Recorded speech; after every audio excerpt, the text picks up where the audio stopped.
자, 우리 전부 다 저하고 똑같이 한번 이렇게 행동을 좀 같이 하십시다. 전부 다 이렇게 손을 이렇게 편안하게. 올해는 내 생애 최고의 해다. 됐습니까? 다시 한번, 올해는 내 생애 최고의 해다. 믿음대로 될지어다. 선판대로 될지어다. 아멘. 저는 이것을 지금까지 한 14년 정도까지 해왔어요. 그전에는 제가 이걸 생각도 못하고 있었는데 진짜 14년 동안에 매년마다 내 생애 최고의 한 해. 여러분, 우리가 누구를 비교해서 이 사람하고 저 사람하고 비교해서 열등감이나 우월감 갖지 않습니까? 그게 아니라 어제의 나와 오늘의 나, 작년의 나와 올해 그리고 내년도의 나를 비교할 때 내가 계속해서 성장했다면 바로 그 해가 내 생애 최고의 한 해가 되는 것입니다. 정말 놀라운 일들을 체험하게 되어지고 또 성숙하게 되어지고 또 배우게 되어지고, 오늘도 이렇게 말씀을 증거하면서 이걸 준비하면서 제가 또 많이 배웠어요. 저는 설교하면서 누구에게 가르쳐 준다는 생각보다도 이 설교를 하면서 제가 또 많이 배운다는 생각을 참 많이 합니다. 이건 겸손이 아니라 진심입니다. 오늘도 이렇게 하나님께서 우리에게 주시는 말씀을 우리 마음판에 새겨놓을 수 있을 만큼의 좋은 가르침의 위로부터 임할 수 있기를 바랍니다. 저는 오늘 이 천국의 문화라는 제목으로 말씀을 전하고자 합니다. 한 개인에게 있어서나 국가나 또 한 민족에게는 각자 독특한 문화가 있습니다. 물론 타고난 성향이 있겠죠. 그렇지만 자라면서 환경적인 여러 가지 요인으로 인해서 그들의 생각과 말과 행동이 형성이 되어지고 그것이 반복적으로 지속될 때 그것이 습관입니다. 또 관습으로 전통으로 남다가 오랜 세월 동안 우리 생활 속에 익숙해지는 것을 우리가 문화라고 말합니다. 여러분, 이 티베트의 그 히말라야 같은 데는요, 흙이 없어요. 전부 다 바위로 되어 있어요. 그래서 사람이 돌아가시면은요, 묻을 데가 없어가지고요, 거기는 어쩔 수 없이 환경적으로 장례의 절차를 조장이라 해서 어디 높은 데다 이렇게 두면은 새들이 와서 그것을 다 쪼아 먹습니다. 또 뼈막 먹는 그런 새가 또 따로 있어요. 우리가 생각하면 좀 끔찍한데, 근데 어쩔 수 없이 그게 자연스러워요. 그 모든 시신이 다 분해가 되면은 자식들이 와서 야, 우리 부모님 참 좋은 데 가셨다 라고 여길 수 있는 어떤 그런 문화가 형성되었어요. 열대지방에는 늘 모든 것이 풍요롭기 때문에 서두를 필요도 없습니다. 더우니까 또 움직이지도 않습니다. 만사태평 게을러집니다.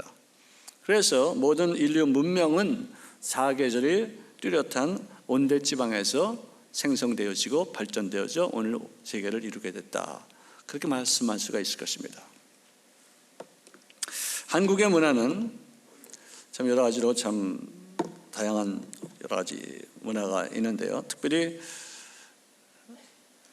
음식 문화 중에서 무슨 음식을 먹을 때는 우리가 습하고 또 맵고 짠 음식들이 많습니다. 뜨거운 음식들을 많이 드십니다. 그래서 어쩔 수 없이 이 국을 마실 때도 이렇게 소리가 나요. 그리고 이 국수를 먹을 때는 그래서 이렇게 빨아먹어요. 또 뭘 먹어도 이 소리 납니다. 제가 대학교 때 이 사진부에 있었기 때문에 연극영화과 아이들을 그 사진을 많이 찍어주다 보니까 좀 알았는데, 우리 학교에 교환학생 하나가 저한테 그 연극학교에 아주 이쁜 애를 좀 소개시켜달래요. 근데 소개시켜줬더니 하루 한 번만 만나고서 안 만나요. 그래서 왜 그러냐? 너 이렇게 이쁘다고 그러지 않았냐? 뭐 첫눈에 반했다는데 왜 이렇게 한 번 만나고 안 만나냐? 막 꼬치꼬치 물어도 대답을 안 해요. 나중에 정말 내가 막 어떻게 알아냈더니 하는 말이 She is like a pig 그래요. 돼지같이 먹는데요. 그래서 돼지같이 먹는 게 뭔가? 그랬더니 내가 한번 돼지가 먹는 걸 봤더니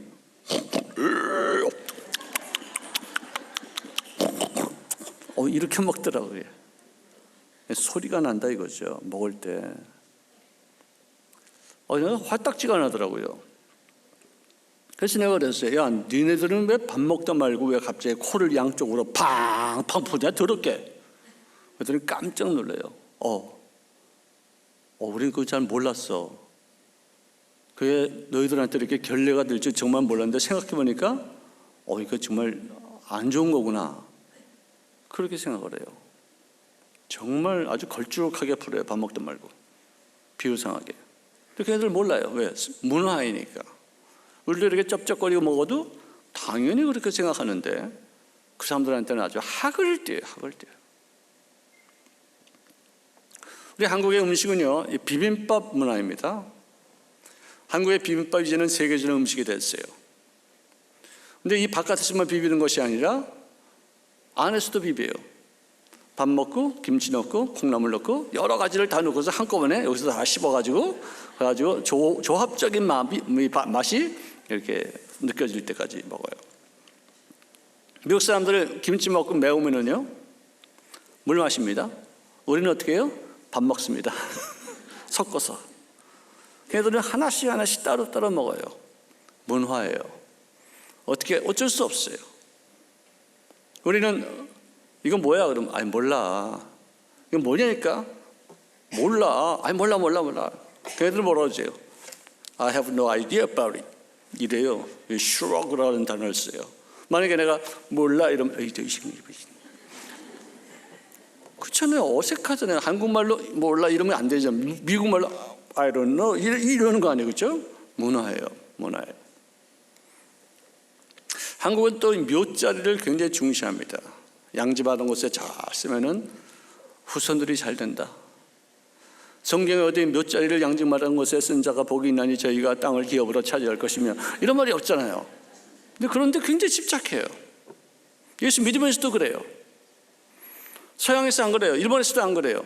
어느 곳에 가도 이렇게 묘자리에서 이렇게 신경 쓰는 나라가 오직 유독히 한국이 그래요. 이번에 히말라야라는 그 영화를 보니까 신혼부부 중에서 남편이 산에 갔다가 전환당해서 눈 속에 파묻힙니다. 동료들이 나중에 그것을 시신을 찾아서 오려고. 근데 그 아내가 그렇습니다. 우리 남편은요 원래 춥고 높은 데 이렇게 좋아하는데 왜 그걸 잠깐만 데려오려고 그러십니까? 그거 하다가 사람 죽고 다치고 그러면 또 어떻게 하려고? 왜? 그냥 내버려 두세요. 굉장히 획기적인 결단입니다. 한국 사람들은 누가 돌아가셔서 거기 있으면요 추운 줄 알아요. 지금도 잘잘 떨고서 굉장히 힘들어하는 줄 알아요. 돌아가셨는데 그냥 그게 거기 안 사무쳐가지고 그냥 막 울고 불고 그냥 힘들어하고 그걸 시신을 꼭 찾아야 된다고 그렇게 생각하고. 진짜 그 영화가 보면은 한국의 어떤 그런 의식을 딱 깰 수 있는 아주 단호한 그런 모습을 그 신혼부부 그 부인이 우리에게 말씀해주고 있습니다. 강한 선후배 의식이 우리에게 있습니다. 목사님하고 저하고는 진짜 그야말로 친구지만요 1년 선배 존댓말 딱 붙입니다. 1년 후배한테 반말 짝짝 갑니다. 네? 정말 무서워요 한국 사람들.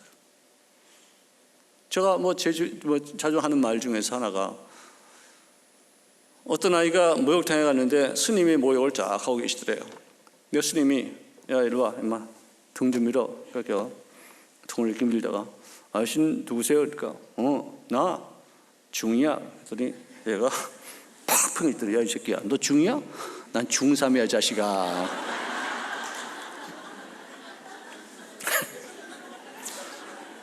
선후배 의식이 얼마나 센지 몰라요. 네? 중3이요 중2 등 못 밉니다. 군기 팍팍 주고요 막 빠따치고. 이번에도 어떤 그 역도 선수 하나가 자기 후배 패가지고 지금 자기 선수권 박탈당했잖아요. 선배 의식이 이렇게 강해요. 밑에 있는 후배들 막 다룰 수 있다고 생각해요. 정말 안타까운 일이죠.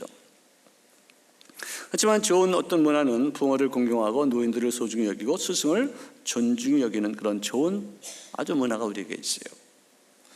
이런 문화의 바탕 위에서 기독교가 들어와서 굉장히 큰 성장을 이루게 되는데 제가 우리 목사님도 일본에 계셨지만 일본에 있으면서 느낀 것이 고속도로 동해 주민센터나 경찰서에 친절한 그런 모습들 그리고 이 복지시설들 이 참 너무나도 급속히 잘 나가. 그러니까 우리보다 벌써 수십 년 앞서서 그런 거 하더라고요.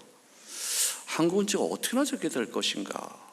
정말 제가 한국은 이게 뭐 한 50년 좀 가야지 되지 않겠나. 그래서 한국에 들어왔는데요, 10년 사이에요 한국 확 뒤집어져 있었어요. 지금 고속도로도 엄청나게 많이 발전하고요.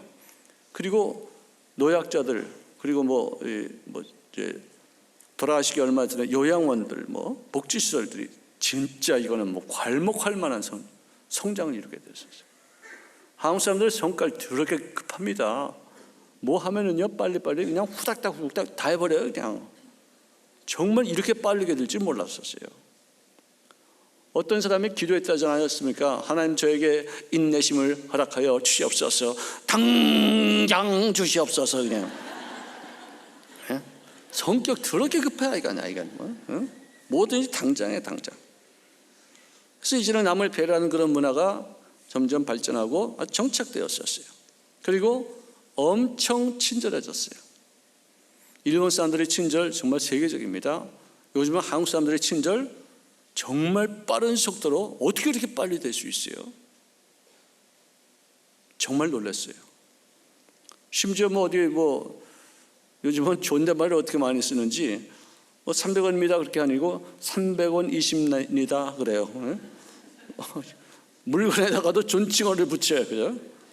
존댓말이 너무나도 과하게 됐지 않을까 생각도 듭니다만은, 그리고 이런 모든 문화가 토속신앙의 영향에 의해서 많이 결정됩니다.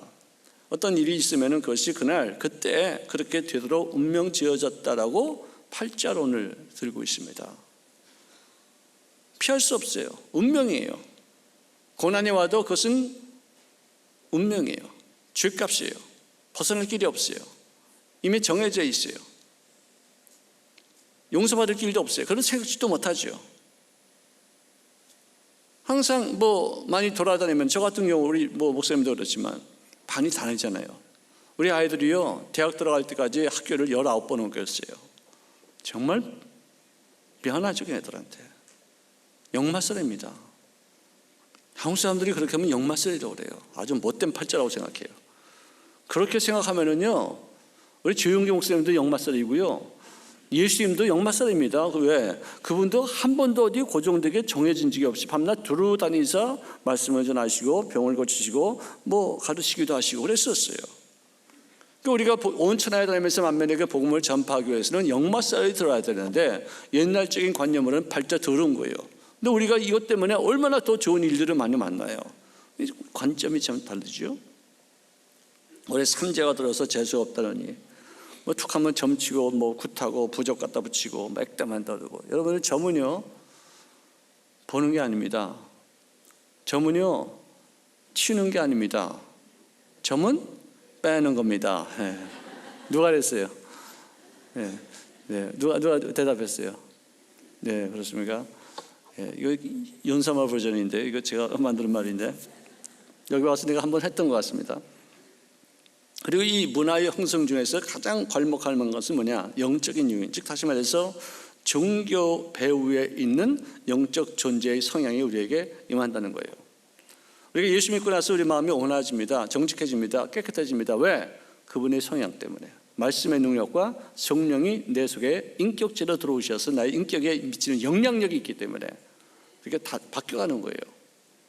불교는요 항상 전생의 죄값으로 업보라고 말합니다. 인광보, 자력으로 순수하게 자아를 발견하기 위해서 많은 고생을 통해서, 그 고난을 통해서 해탈의 경지까지 오르는데, 그 신의 경지까지 와서 느낀 것이 뭐냐? 이 세상은 무다, 허무 그 자체로 치를 떱니다. 이게 큰 깨달음이에요. 근데 그 허무한 거를 갖다가 아무것도 아닌 걸 또 전파하려고 하더니 참 그야말로 허무해 보이죠. 유교는요 엄격한 전통과 율법을 강조합니다. 그래서 자유하지 못하고 억압당합니다. 이 유교가 500년 동안 우리에게 가르친 것은 분쟁과 정죄, 서로 정죄하고 손가락질하고 서로 비난하고, 그리고 가난함, 남존유비. 여자의 인격이 없어요.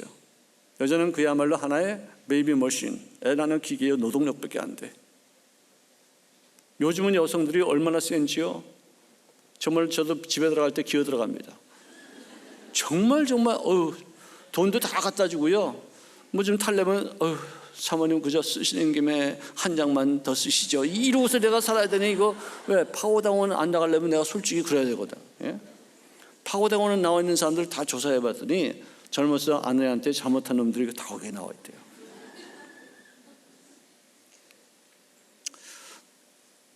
남은 것은 뭐냐? 나라를 빼앗기고서 끝까지 서로 비난하고 물고 찢고 싸우는 그런 분열일색의 그런 열매가 우리에게 나타났어요. 교회 안에서도 아직도 유교의 문화가 있어서 서로 물고 찢고 싸워요. 서로 편갈라요. 회교는 이 알라신의 정하신 바에 의해서 철저한 운명론이고 그대로 수락합니다.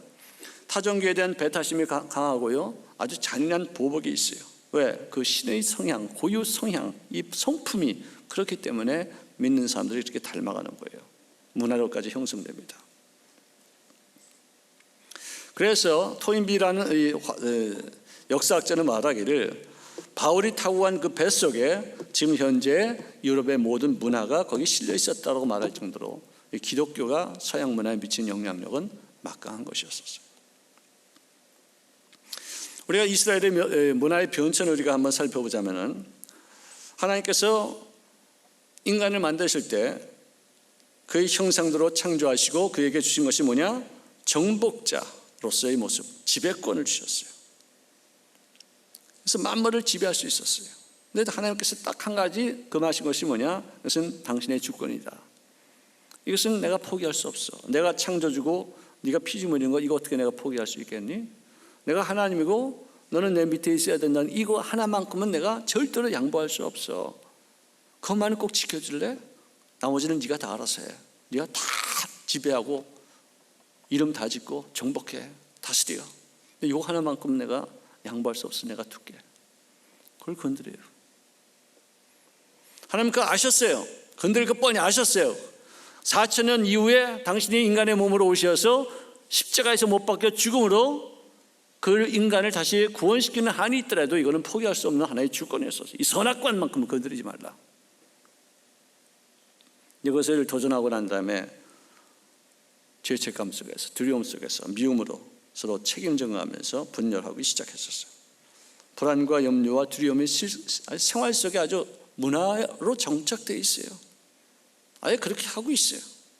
마귀에게, 죄에게, 환경에게 주도권을 뺏기고 노예가 되었습니다. 그래서 430년 동안 이스라엘 백성들이 애굽 생활로서 굳어진 것이 뭐냐? 노예 근성입니다. 항상 보상 경험이 없이 착취만 당했어요. 피해의식이 극단적으로 생겼어요. 먹고 살 일이 없었던 그 노예 생활, 그런데 그들이 출애굽해서 광야에 나와서 먹고 사는 일에 굉장히 신경을 써야 되는 그런 상황이니까 옛날에 더 좋았다고 해서 동경합니다. 앞으로 내일 있을 일들을 생각지 못하고 현실에 물이 없다, 고기가 없다, 먹을 게 없다 원망하고 불평합니다. 과거로 돌아가자, 과거 지향주의, 현실주의, 그리고 미래에 대해서는 꿈을 가질 수가 없어요. 하나님이 약속하시고 장차 이렇게 될 것이라고 했으면 믿어야 되는데, 아니 장래 어떻게 된다는 것을 그 사람들이 어떻게 한 번이라도 기대심을 가져본 적이 없기 때문에. 왜? 종들은요 미래가 없어요. 주인이 아무리 약속해도요 금방 뺏어가면은 미래 어디로 가요? 자기 아이들이 다 노예예요. 장래가 없어요. 근데 뭐 가나안 땅에 적과리 꿀이 있다? 인식이 안 돼요. 참어라, 현재 권하는 장차 있을 영광이 좋게 비교할 수 없다? 절대로 안 돼요. 이게 노예 근성이에요. 우리가 500년 동안 노예 생활을 했었어요. 꼭 그런 모습으로 인생을 살았었어요. 그래서 그들은 가나안 문전에서 회진해서 광야로 돌아가서 40년 동안 방황하다가 결국은 다 멸망을 그곳에 샀습니다. 자, 그런데 이렇게 살던 이 이스라엘 백성들이 지금 현재 전 세계의 정치와 경제와 문화를 움켜쥐고 있는 분들이 누구냐? 유대인들이에요. 최고의 부자 이 록펠러, 또 지금 현재의 최고 부자는 빌 게이츠입니다. 또 스필버그 같은 훌륭한 영화 감독이 있습니다. 페이스북의 창업자인 저커버그, 이 사람은 얼마 전에 수조를 기부해서 가난한 사람들, 병든 사람들을 위해서 쓰라고 했던 유명한 사람이에요. 젊은 청년인데 그렇습니다. 구글의 공동 창업자 페이지와 이 브린, 이 사람들이 누구냐? 유대인들이에요. 전 세계 노벨상 수상의 35%가 유대인이 차지했고, 특별히 돈에 대한 문제, 이 경제학상, 노벨 경제학상의 65%를 유대인이 차지했어요. 세계 인구의 0.2%밖에 되지 않는데 억만장자, 전 세계에 있는 억만장자의 30%가 유대인이에요. 미 상원 하원의 주요 지위를 차지하고 있으며 숱한 사상가요, 문학가요, 예술가로서 활동하고 있어요.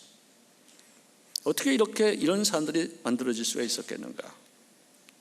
그들은요, 철두철미하게 탈무드와 성경책, 특별히 모세우경을 귀에 못이 박히도록, 뼛속에 사무치도록, 마음속에서 녹아지도록 안식이 되면 하루 8시간씩 주입적인 교육을 시킵니다. 그래서 그들의 머릿속에는 절망이 없어요.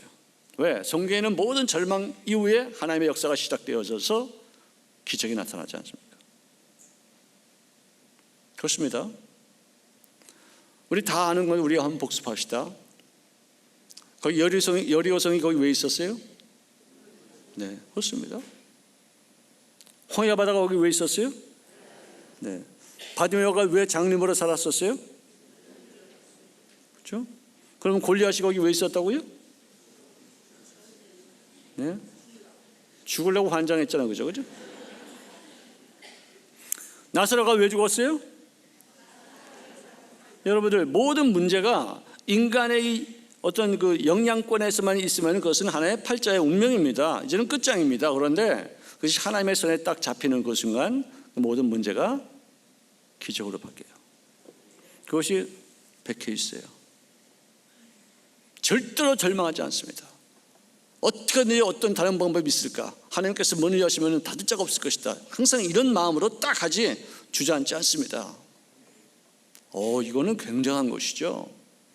한국 사람들이 머리 숫자가요, IQ가 3자리예요. 그들은 2자리입니다. 근데 한국 사람들이 머리를 뱅뱅을 잘 돌리는데 분명히 안 되는 것만, 남 등쳐 먹는 것만 거짓말하고 사기치고 서로 분열시키는데 그런 머리 잘 돌아가요.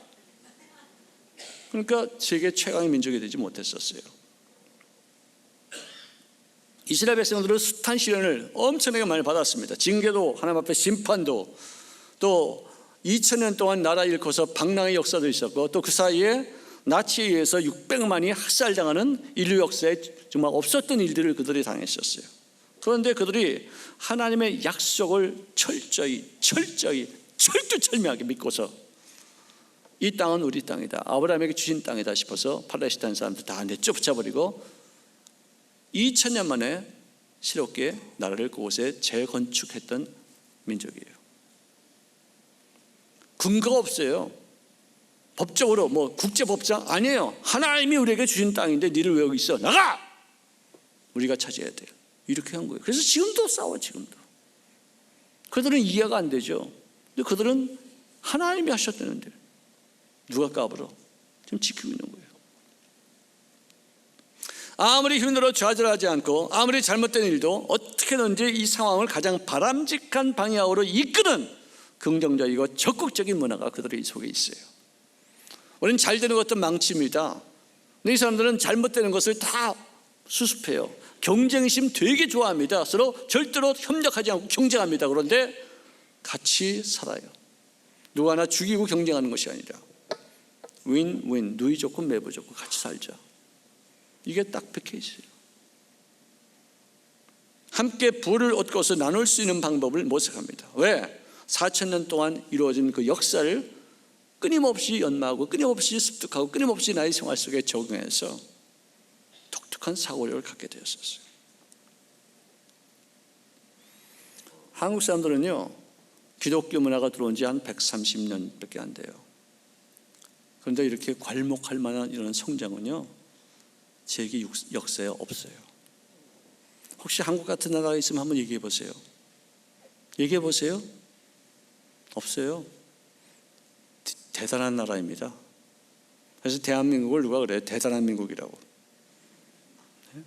대단하다는 말을 내가 했더니 어떤 사람이 대단한 말이 뭔지 아시냐고 그래 나보고. 모른다 했더니 대가리가 단단한 게 대단한 거라고. 예수님께서 이 땅에 오신 것은 문화혁명을 이루기 위해서 오신 줄로 믿으시기 바랍니다. 내 마음의 주인을 바꿈으로 시작되는 혁명입니다. 그래서 그분의 공생의 제일 첫 번째 말씀, 그 많고 많은 그 말씀 중에서 왜 이 말씀만 있느냐? 너무나 중요하기 때문에 회개하라! 천국이 가까웠느니라. 내 마음의 주인을 바꿔라. 너희 삶의 패턴을 새롭게 해라. 네 마음의 주인이 여태까지는 마귀였지, 세상이었다, 네 자신이었다. 그러나 다 내쫓아버려. 하나님이 네 마음의 주인이 되면은 그분이 계시는 곳, 그분이 다스리는 그 나라가 천국이다. 아멘. 죄를 회개하는 것, 이거는 죄를 고백한다고 그러는 거예요. 회개는 뭐냐? 정권 교체가 이 회개예요. 내가 의인을 불러온 것이 아니요 죄인을 불러 회개시키러 왔노라 하면서 여태까지는 강자 우월주의 시대에서 로마의 어떤 그 힘을 믿고 살았는데 이제는 약자들을 보호하고 죄인들을 보호하는 그런 아름다운 주님의 마음이 우리에게 전달되기 시작하셨어요. 십자가에서 예수님이 죽으셨고 부활하신 다음에 승천하신 것을 목도했던 제자들이 전 세계에 흩어져서 이 기쁨의 소식을 전하기 시작했었습니다. 그래서 이 오지였던 조선에까지도 이 언더우드 아펜젤러 같은 사람들이 선교사가 되어서 우리 한국에 와서 우리 한국의 역사상 없었던 기독교의 문화를 전하는 거예요. 역사상 처음 소개되어지는 한 성향이 뭐냐? 감사하는 거예요. 여러분, 종들은, 노예들은요 감사할 줄 몰라요. 왜? 밤낮 뺏기니까, 밤낮 착취당하니까. 보상당해 본 적이 없어요. 주인이 뭐 맛있는 걸 줘도 내가 이뻐 주는 것이 아니라 힘내서 더 일 많이 하라고. 그것밖에 안 돼요. 감사 어디서?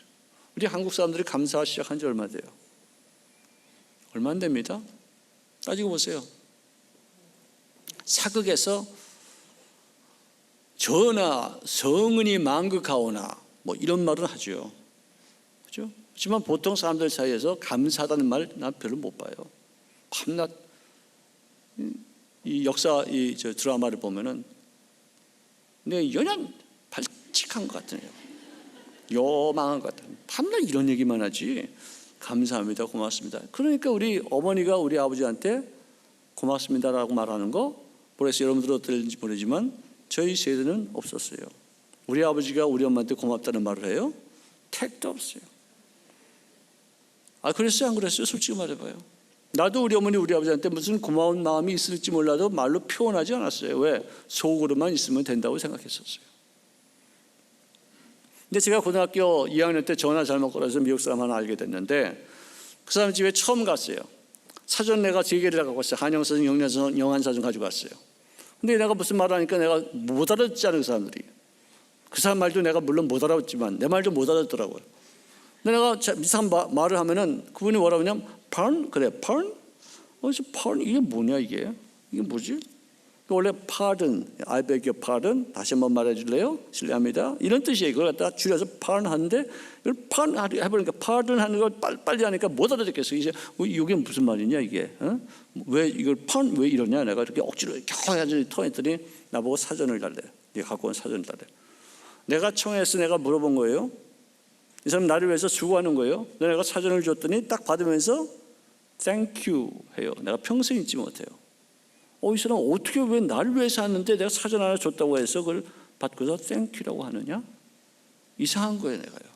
한 번도 못 들어보던 얘기예요.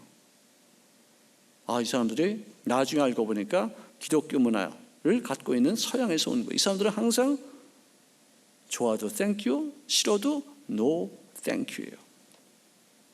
고마움. 알고 보니까 성경에 범사에 감사하라 문화예요. 생활 속에 스며져 있었어요. 우리는 범사에 원불교화가 되라. 원불교인, 원망하고 불평하라. 이게 아주 우리 생활에 아주 들어가 있어 이게. 네? 원불교인이에요, 원불교인. 용서의 문화가 기독교를 통해서 우리에게 들어왔습니다. 십자가에서 못 박히시면서 당신에게 못 박는 로마 병정들을 위해서 기도하셨어요. 우리는요, 용서가 뭔지 몰라요. 용서가 뭔지 몰라요. 대화 드라마 보세요. 무슨 스토리가 어떻게 되느냐? 항상 원수 찾아 사말려요. 네? 항상. 그게 재미있는 거예요. 그리고 죽어도 한 맺혀가지고 죽어가지고 그래서 밤낮 나병 트지에 그 나오는 거야. 원수를 갚아달라고. 예? 피 여기 뚝뚝 흘리고 말이지. 예? 그게 한국의 문화예요. 그거 보고서 재밌다고 그러고 그거 보고서 오싹오싹하다고 막 그러고 지냈었어 우리가. 용서하라? 우리가 이해가 안 가는 거예요. 자기 혼자 죽으면 죽었지 아들한테 아들아 원수를 갚아다오 이러고서 죽잖아요. 여기 보면. 그럼 그 아들이 아버지 마지막 말이니까 산속에 들어가잖아요. 폭포수 쏟아진 데서 그냥 돌을 닦고 칼쌈, 활쌈, 말타기 별짓 다 하잖아요. 태권도 배우고. 그래서는 스승이 내가 더 이상 가르칠 것이 없도다. 하산하도록 하여라. 그러면 에이 하고서 내려와가지고 그다음부터 원수 찾는 거예요. 원수 찾는 거예요. 그래가지고 그 집을 만나가지고 그냥 원수를 다 갚아가지고 그냥 피불이 나는 그런 살육전을 통해서 이제 승리했는데 그 집에 또 한 놈이 또 살아남아. 그 새끼 또 들어가는 거야. 또 산에. 예? 원수 갚으려고. 약순 아니야 이게. 이게 한국의 문화예요. 용서 못했어요. 그러니까 항상 이게 한 맺히고 항상 트라우마가 그냥 부글부글 쓴물을 토하고 말이죠. 한국을 했었어요. 기독교가 들어와서 그때서부터 용서할 수 있는 능력이 우리에게 생기게 됐었어요. 우리가 언제부터 할 수 있다 하면 된다 해보자. 언제부터 했습니까? 우리가 밤낮 안 된다고 그랬지. 조영기 목사님이 오시고 나서 그거 가르쳐 주셨잖아요. 그게. 그러니까 우리가 조금이나 이제 할 수 있다 하면 이제 뭐 이러지. 옛날에는 밤낮 안 되는 거 안 되는 거 쎄고 쌌어 그냥. 뭐든지 안 돼. 말도 말이지 오르지 못하려면 쳐다보지도 말라고 이딴 말이나 만들고 말이지. 어떤 자식이 그런 말을 만드는지 죽이고 싶어 그냥. 이거 말 때문에 얼마나 많은 사람들이 실패하고 낙심하고 삶을 포기해 꿈도 갖지 못하고 말이지. 꿈도 못 꾼다니까요. 지금도 예수 믿는 사람들도 꿈도 못 꾸는 사람들이 많아요. 꿈 꾸는데 뭐 돈 들은 것도 아닌데 누가 뭐 세금 내라는 것도 아닌데 왜 꿈을 못 꿔? 이렇게 마음대로 꾸면은 얼마나 재미있어요. 지금 현재는 어렵고 괴로워도 좋아질 거야. 여러분 예수 믿는 거는요 항상 기뻐야 돼요. 아멘? 항상 기뻐하려면은 약간 맛이 좀 가야 된다니까요. 저희 정신병자들 봐요. 항상 걔네들은 스트레스가 없어가지고요 암에 안 걸린대. 항상 옆에 분들에게 시작.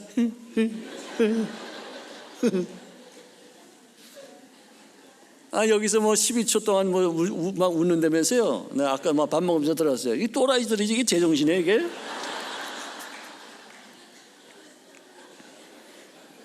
그렇게 사는 거예요. 네? 좋을 때는 좋아서 좋고 나쁠 때는 좋아질 거니까 좋고 항상 기뻐하라. 미친놈들은 저 뒤에 있는 일 때문에 충격받고서 돌아온 거고요. 우리는요 앞에 있는 것 때문에 너무 좋아가지고 충격받아 돌아간 거예요. 똑같이 돌긴 돌았지만 이렇게 도느냐 이렇게 도느냐 이 차이인 거예요 이게. 자 전부 다 이렇게 자 이렇게 돕시다. 앞으로 돕시다. 할렐루야. 옛날에 있었던 일 때문에 충격받으면 진짜 또라지잖아요. 근데 앞에 있을 일들 현재의 고난은 장차에 있을 영광에 좋게 비교할 수가 없도다. 지금보다 더 좋아진다. 이 아픔과 이 슬픔과 이 연단이 나를 더 좋게 만든다. 철저철저하게 믿는 거예요. 철저철저하게. 어떤 상황이도 난 더 좋아지면 좋아졌지 이것 때문에 안 망해.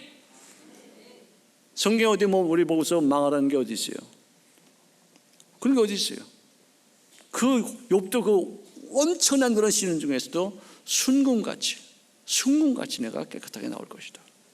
소망이 있잖아요.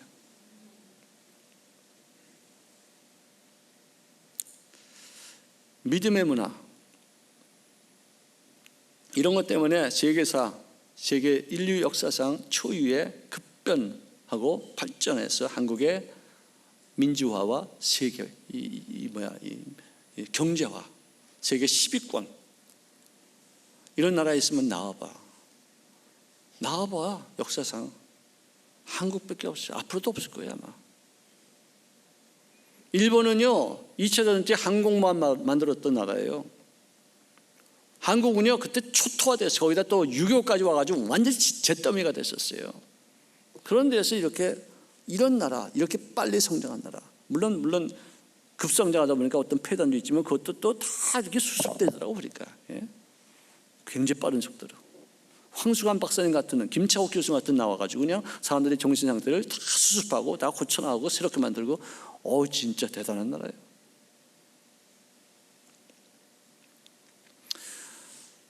이 1920년대요. 조선에 있다는 것도 몰랐었어요. 아무도 인정치 않는 그런 나라였는데 거기다가 또 암담했던 일제 치하에서 신음하던 그런 나라였었어요. 정말 치욕적이었어요. 그런데 1929년도에 일본을 방문했던 인도의 시인 타고르가 있었는데 그 사람을 이 동아일보에서 한국으로도 좀 방문해 주십시오 하고 초청했더니 일정상 안 됩니다. 미안합니다. 그 대신 제가 죄송한 마음으로 저를 대신해서 시 한 편을 보내드리겠습니다. 그래서 그 시가 동아일보에 기고가 됐습니다. 그 시 이름이 뭐냐? 동방의 등불, The Lamp of the East. 좀 길지만 간단하게 필요한 부분 하나만 제가 말씀드리겠습니다. 일찍이 아시아의 황금기에 빛나던 등불의 하나인 코리아, 그 등불 다시 한번 켜지는 날에 너는 동방의 밝은 빛이 되리라. 이 짧은 시, 이 시 속에 있는 찬양, 한국인들에 대한 격려, 비참한 그 한국의 이제 앞으로 더 멋진 나라가 될 것이다 된 그런 예언, 이것은 누가 믿었나요?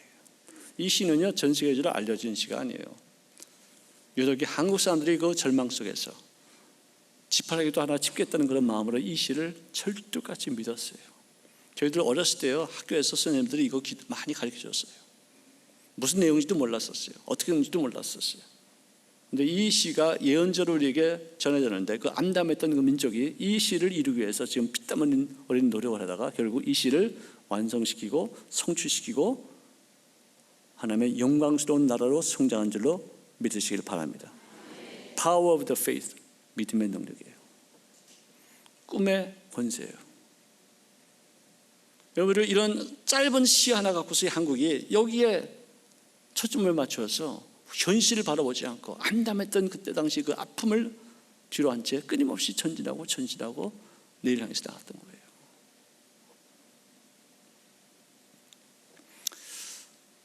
한나가 아이가 없어서 많은 핍박 속에서 하나님 앞에 통분하면서 몸부림치면서 기도했었어요.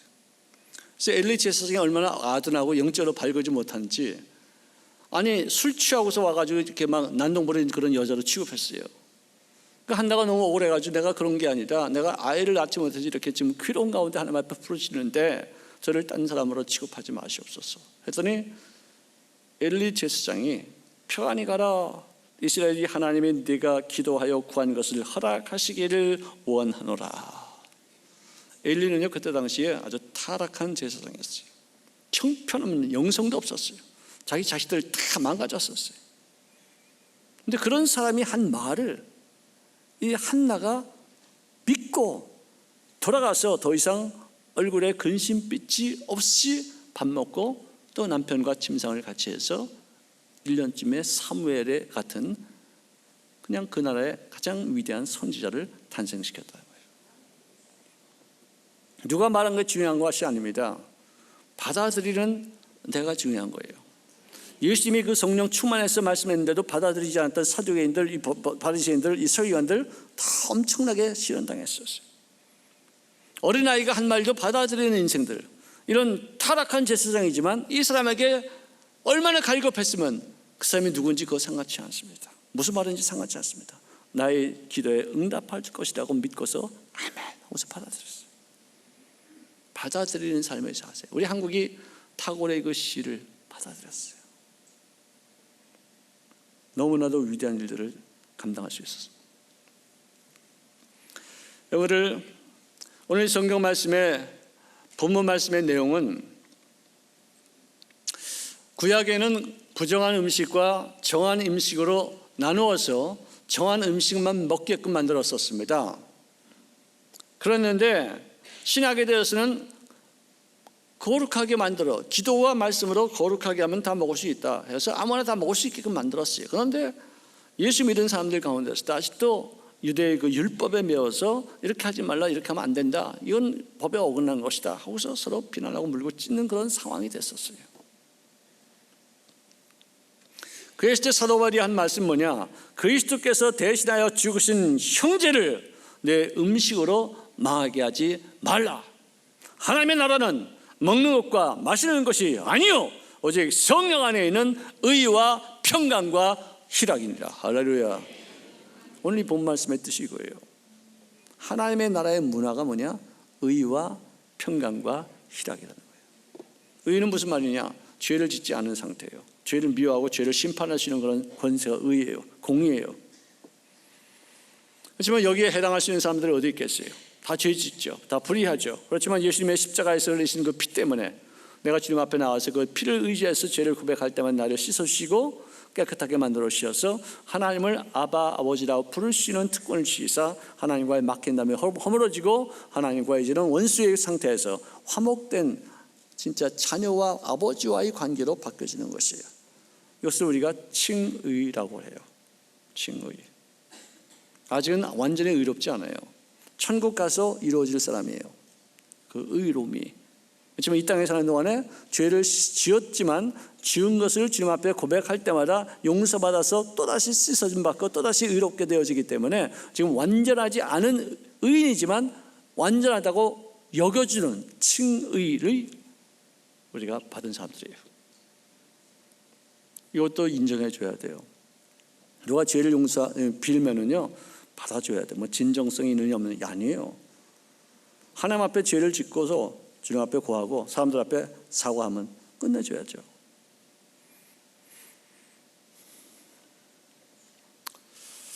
우리는 아직도 교회 안에 있으면서도 이 유교의 어떤 그 잔상이 많이 남아 있어요. 너무 감성적으로 일을 처리해요. 어떤 사람은요 기분 좋으면요 지옥도 가요. 기분 나쁘면요 천당도 안 가요. 감정으로 막 휘둘려요. 말씀으로 우리가 해야 되는데.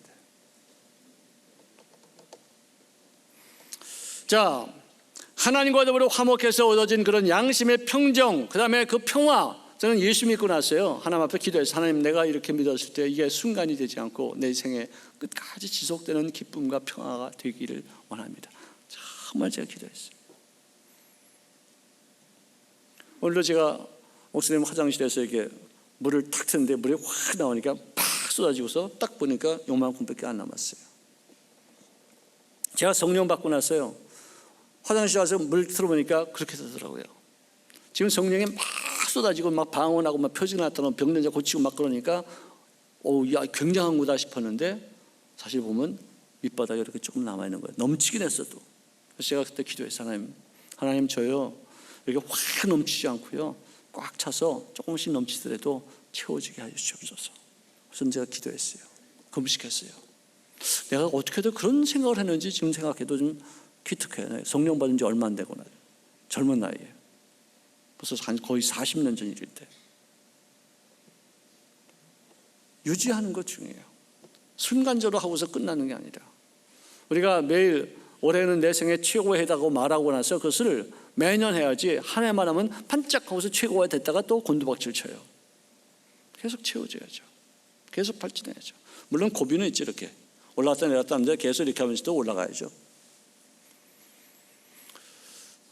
감정의 기복에 의해서 흔들리지 않고 말씀과 성령 안에서 끊임없는 성장이 있을 수 있기를 주의 이름으로 축원합니다. 이 기쁨에는요 크게 나누어서 세 가지가 있어요. 하나는 내가 예수 믿었을 때 온 그 과거에 있었던 역사적인 기쁨. 이건 어떻게 부인할 수가 없어요. 그때 정말 너무나도 큰 충격적인 그 기쁨이었었어요. 그 다음에 지금 현재 내가 좋은 것들 많이 있잖아요. 근데 지금 현재 고난이 있다, 슬픔이 있다, 괴로움이 있잖아요.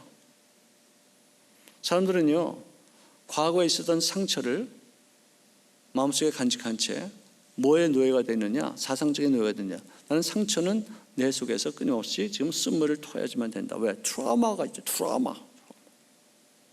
여기에 사로잡혀 있어요. 요셉이요 그렇게 엄청난 시련을 당해도요 그 사람은 트라우마가 없었어요. 왜? 항상 하나님과 교제했었기 때문에.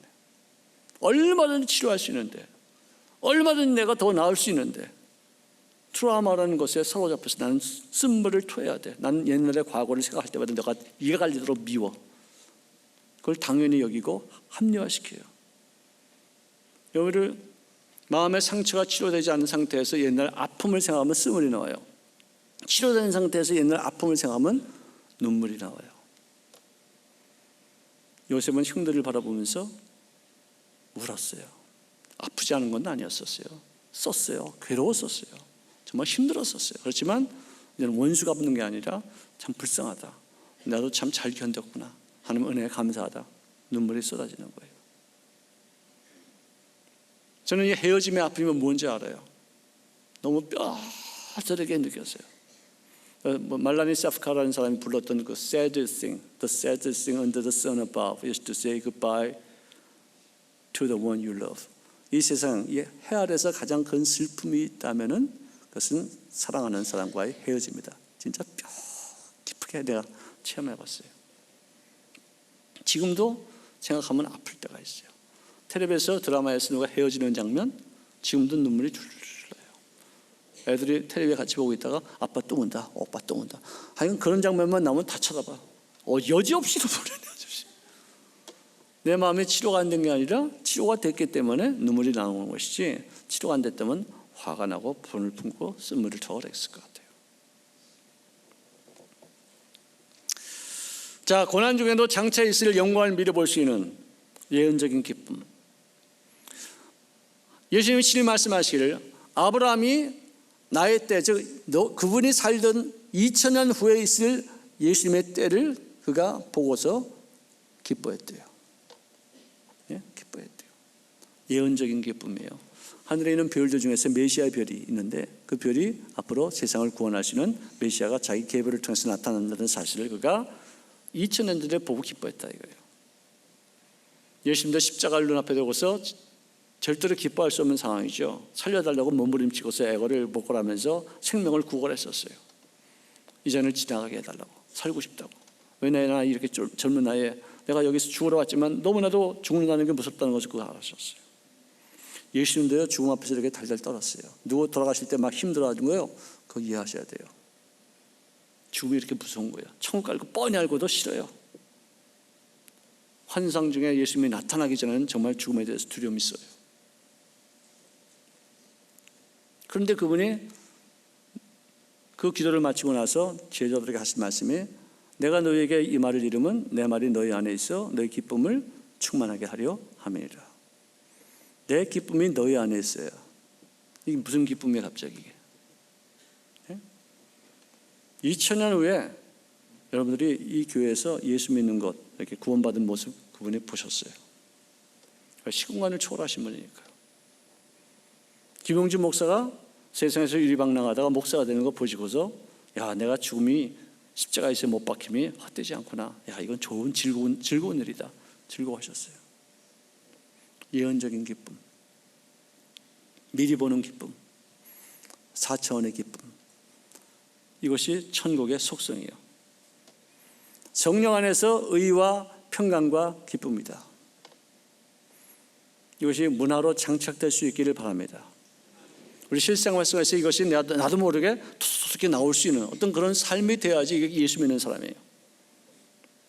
그리고 예수 믿는 사람들에게 또 다른 법칙이 있다면 심고 거두는 법칙이에요. 이웃에게 받는 것보다도 주는 것, 베푸는 것이 이것이 더 복되다고 이렇게 말씀하셨어요. 받을 생각하지 말고요, 이렇게 베풀 생각을 하는 게 좋죠. 저도 뭐 받는 거 좋아했어요. 지금도 받는 거 좋아요. 근데 베푸는 게 한 10배는 더 좋은 것 같아요. 한번 해보세요. 제가 홍콩에 있을 때 병들었었어요. 피를 토했어요. 체중이 64kg였는데 56kg까지 내려갔어요. 내 인생의 최고로 고통스럽고 피골이 상접했을 때 눈에 휙 들어가고 진짜 비참한 때였었어요. 조 목사님이 홍콩에 오셔서 어떤 성회를 인다고 해서 가실 때 제가 공항에 나가는데 저를 이렇게 보시더니 치근한 눈빛을 이렇게 보이셨어요. 나는 실패자다 생각하고서 그 눈빛을 내가 받아들이지 않았어요. 불쌍히 여기지 마세요. 나는 실패자입니다. 나는 이제 소망도 없고요. 교회 짓다가 선교사 와가지고 2년 동안에 병들었으니까, 그리고 뭐 교회도 지금 이제 뭐 하나 이제 건축이 이렇게 되고 있지만 내가 거기에 목회할 수 없는 그런 상황이 됐었어요. 그랬더니 봉투를 꺼내더니 사모한테 갖다 줘. 편지야. 그래서 내가 그걸 딱 받는 순간에 돈이구나. 돈이고요. 여러분들 편지하고 돈 이렇게 만지면 아세요? 나는 영감으로 알았어요. 영감으로. 이거 촉각으로 한 게 아니라 영감. 아, 돈이구나. 그래서 제가 거기서 기도했어요. 하나님, 이 돈은요, 제가 마지막으로 받는 돈입니다. 기도했어요. 하나님이 응답하셨어요. 우리 교회나 저 자신이나 누가 나 줄 때 저는 끝이에요. 항상 베풀 수 있는 사람이 됐어요. 응답하신 줄로 믿으시 바랍니다. 교회를 받으려고 생각하지 마세요. 복도요, 성경에는 복 받아라, 복 내가 받았습니다. 언어는 그렇게 돼 있지 않아요. 우리 뭐 주고받는 게 복이 아니에요. 보세요. 창세기 12장에 보니까 하나님께서 아브라함에게 복을 주셨어요. 이게 복을 주셨다는 건 영어로 보니까 축복하셨다는 뜻이에요. God blessed Abraham. 그래도 축복하셨다. 그래서 하시는 말씀이 You will be a blessing. 너는 복덩이가 될 것이다. 복의 근원이 될 것이다. 축복하시면 돈이 왔다 갔다, 뭐 명예가 왔다 갔다가 아니라 내가 복덩이가 되어서 진짜 많은 것을 누릴 수 있는 그런 그릇으로 되어지기까지 많은 연단과 훈련과 공부와 많은 체험을 수도 없이 엎어지고 넘어지고 이런 것을 경험하고서 결국은 복덩이가 되는 거예요. 그럼 그 다음부터 다 오는 거예요. 요셉을 보세요. 요셉이요, 아무것도 없었어요. 종살이 옥살이 13년, 무소유 무통장. 근데 10년 동안 주인을 섬기는 법, 순종과 믿음의 생활 몸에 배웠어요. 원망 불평하지 않았어요. 그 하는 모든 행사가 주인에게 유익이 될 수 있게끔 만들었어요. 억울하게 옥살이 하면서도 3년 동안에 얼마나 기도했으면은 내일을 꿈꿀 수 있는, 그리고 내일의 꿈을 해몽할 수 있는 사람으로 바뀌었어요. 거기서 정치학 세미나를 수도 없이 많이 들었어요. 왜? 거기 많은 죄수들이 전부 다 정치하는 사람들이 오다가 들어간 곳이에요. 거기. 바로 왕 앞에서 어떻게 할 것이냐, 나라를 어떻게 다 배웠어요. 14년 동안에 그런 모습이 딱 되고 나니까 너희로 나와, 국무총리. 80년 동안 다 누렸어요. 야곱을 보세요. 날 때부터 형의 등꿈치를 움켜쥐고 나왔어요. 그 다음에 장자권, 축복권 움켜졌죠. 속여서 움켜졌습니다. 그 다음에 삼촌 집에 도망가서 거기 라헬이라는 아리따운 여자를 얻기 위해서 집념 있게 14년 동안 무보수로 일했어요. 네? 그리고 삼촌을 속여가지고 아롱다롱 알록다롱 양들 전부 다 해가지고 돈 엄청 움켜졌어요. 마누라 뒷, 아이들 11, 재산 야반도주. 형이 400명이 군대를 끌고서 그를 죽이러 온다고 그랬었어요. 약복강 나루토에서요, 별로 좋아하지 않은 부인부터 다 보내고서 맨 마지막엔 자기가 진짜 사랑하는 부인도 보냈어요. 다 죽으면 이제 튀겠다는 그런 마음이에요. 얼마나 사악해요. 천사 나타나서 건너가라. 못 갑니다. 건너가 죽습니다. 건너가라니까 아닙니다. 나는 거기 가면 난 진짜는 뼈도 못 치릅니다. 건너가라니까 자식이. 팍 했는데 이 환도뼈가 부러졌어. 이제는 도망도 못 가. 이제는 움켜질 게 뭐야? 천사 바지가랑이 딱. 진짜로 이거 하나 제대로 움켜진 것 같아요. 나 여기 그냥 두면 나 죽습니다. 축복하시옵소서. 그래서 이름도 바꿔가면서 복 받고 나서 길을 건너가는데, 강을 건너가는데 형이 보고서 마음이 녹아지는 거예요. 죽이려고 했는데 저 자식 나한테 해먹고 하더니 결국 이렇게 절머리가 돼서 왔냐? 불쌍하죠. 같이 울어서 화목해요. 그 다음에 자기 아들 자기 제일 좋아하는 아내가 낳은 요셉 움켜쥐죠. 채색 옷 입히죠. 걔 아주 굉장히 편애합니다. 근데 그 아이가 짐승에게 찢겨 죽었다는 보고를 받아요. 보세요. 나중에 야곱이 바로 왕 앞에 서서 고백한 내용이 뭐냐. 내 나이 130세, 우리 조상에 비해서 참 아직도 창창한데 험난한 인생을 살았습니다. 움켜쥐다가 다 뺏겼다. 오죽했으면 밥 먹을 게 없었어. 아사 직전에 가나안 땅에서 이 기근이 들어가지고 먹을 게 없어서 요셉이 살아있다는 얘기 듣고 내려온 것이 애굽이에요. 어디 갔어요? 다 그렇게 움켜진 거 다 어디 갔어요?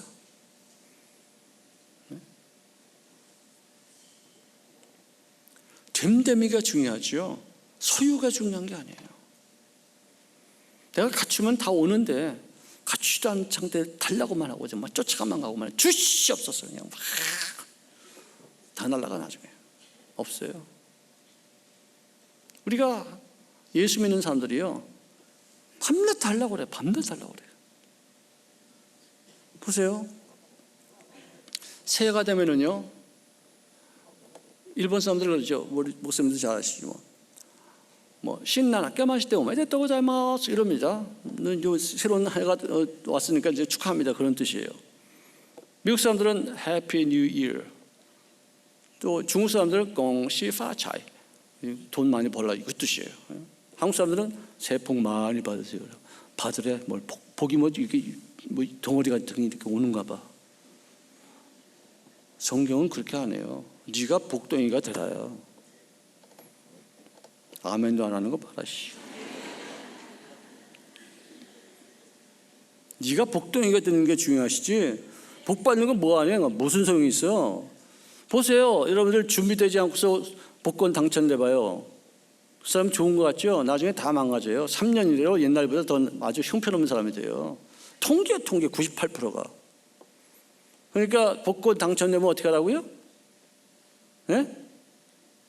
1억 원 밑에는 그냥 드셔. 11점만 내고 그냥 드셔. 1억 원 지나간 거는 어떻게 하라고요? 들고 신성남 목사님한테 갖다 드려. 그래서 하나님 앞에 11조가 아니요 전액 갖다 드려. 그리고 보따리 싸고 기도 온 거예요. 금식해요.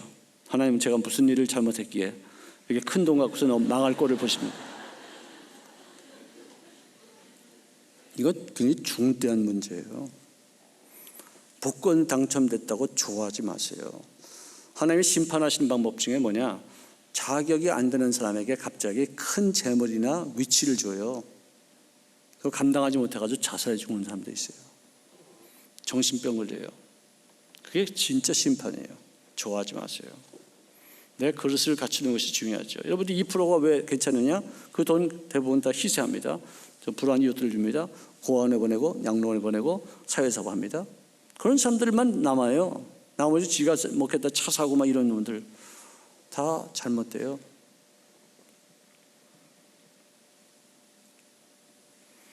그러므로 무엇이든지 남에게 대접을 받고자 하는 대로 너희도 남을 대접하라. 이것이 율법이요 선지자니라. 아멘. 모든 경제의 기본적인 이론이에요. 옛날에 제가 한국 차를 타면은요 기분 나빴어요. 왜? 나를 무시하니까. 나를 짓밟아요. 내 인격을 모독해요. 일본 차 타면은 내가 융숭이 응접받는 것 같아요. 나를 되게 친절하게 돼요. 뭐 부품이나 뭐 움직이나 뭐 이 옛날에 트렁크를 이렇게 열어도요 이 트렁크 안에도 다 칠해졌어요. 일본 차는. 한국 차는 여기 칠해져 있지 않아요. 여기는 안 보이니까. 근데 요즘은요 한국 차가요 정말 끝내줘요. 진짜 세계적인 명차가 이제 나올 거예요. 왜? 손님들의 요구 대접받고자 싶을 대로 대접하는 거예요. 다. 예? 그분들의 요구가 뭐냐? 무엇이 불편한가? 다 연구해가지고요 다 채워지니까 점점점 좋아지는 차가 돼요. 그래서 이제는 세계적인 차가 됐어요. 경제의 원리가 그거예요. 목회도 그렇더라고 보니까요. 내가 불편하면 성도들도 불편한 거 아니에요. 이제는요, 독서실 하나를 만들어도요, 사람의 성향에 따라서 어디 컴컴해서 공부하는 거 좋아하는, 밝은 데서 공부하는 거 좋아하는, 다 따로따로 연구해가지고요, 그 사람에게 맞는 그런 장소, 다 이렇게 답을 이렇게 줘요. 그러니까 그런 체인, 그런 그 독서실은요, 체인이 있어가지고 쫙 계속해서 번창해요. 왜? 한 개개인의 필요를 채워주니까.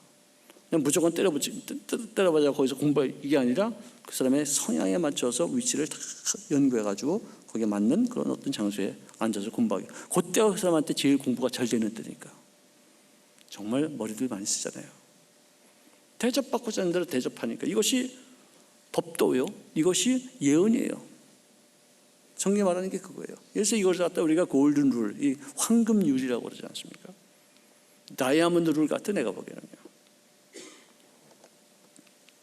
기록된 바 그가 흩어 가난한 자들에게 주었은즉 그의 의가 영원토록 있느니라.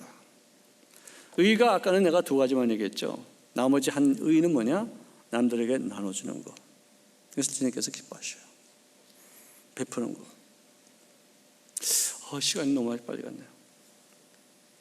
자, 이것만 하겠습니다. 기독교 문화 중에서 하나가 이 꿈과 이 비전의 문화인데요. 같은 환경 속에서도 이 동식물들은요, 성장이 거의 같아요. 콩나물, 양, 소, 다 똑같이 이렇게 같은 환경 속에서는 다 똑같아요. 그런데 마음 자세에 따라서 인간은 달라져요. 똑같은 종살이 하는데 요셉은 국무총리가 됐어요. 똑같은 옥살이 하는데 요셉이 그 많은 그 죄인들 중에서 국무총리가 됐어요. 왜? 마음가짐에 따라서. 하나님 섭섭하게 여기드리지 말아야겠다. 어떤 최악의 상황이라 할지라도 하나님의 눈에 벗어나지는 말아야 되겠다. 꿈과 소망을 잃지 않고서 미래에 초점을 맞추고서 자기 자신을 준비하는, 나를 더 좋은 그릇으로 만들어서 앞으로 있을 내일을 준비하겠다. 거기에 부합한 인생을 살겠다. 그래서 결국 승리한 줄로 믿으시기를 바랍니다. 우리 예수 믿는 사람들은 대부분이 다 세상 문화에 젖어 살다가 새롭게 이 하늘의 문화를 접하게 됩니다. 처음에는 서툴죠. 많은 갈등도 있죠. 저도 외국 생활 많이 하다 보니까 새로운 문화에 적응하기까지 굉장히 힘들어요. 정말 힘들어요. 언어도 그렇죠. 사람도 다 틀리죠. 거기 생활 방식도 틀리죠. 음식도 다 다르죠. 마찬가지로 세상에 살다가 이 교회 문화, 천국의 문화, 이 하늘나라의 문화 굉장히 힘들어요. 그렇지만 천국 문화의 이 본체가 되시는 우리 성령께서 우리를 도와주시면 차츰차츰 성숙한 크리스찬의 모습을 갖추게 될 줄로 믿습니다. 그래서 하나님께 기쁨이 되고 사람들에게 칭찬받는 인생을 살게 될 것입니다. 할렐루야. 기도하시겠습니다.